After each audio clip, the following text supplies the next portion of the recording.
السلام علیکم ورحمۃ اللہ وبرکاتہ۔ امید ہے کہ آپ حضرات خیر و عافیت سے ہوں گے۔ آج میں آپ کو رسول اللہ صلی اللہ علیہ وسلم کھانے کا جو طریقہ تھا وہ کس طریقے سے کھاتے تھے تو میں وہی آپ کو بتا رہا ہوں۔ زندگی میں اگر ہم نے ایک سنت کو بھی اپنی زندگی میں اتار لیا، اپنی زندگی کو ایک سنت سے بھی اگر ہم نے جوڑ دیا تو وہی سنت ہمارے لیے کافی ہو جائے گی، یعنی وہی سنت ہو سکتا ہے ہمارے لیے ذریعہ بن جائے۔ تو آج میں ایک ایسی حدیث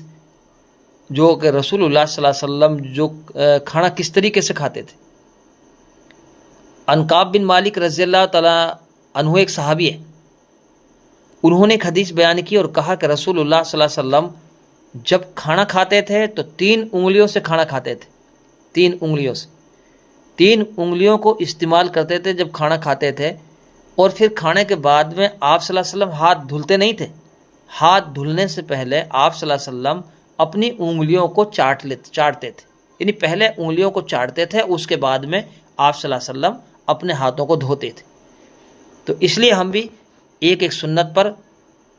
عمل کریں، ایک ایک سنت کے ساتھ زندگی گزاریں، اسی میں ہم سب کی کامیابی ہے۔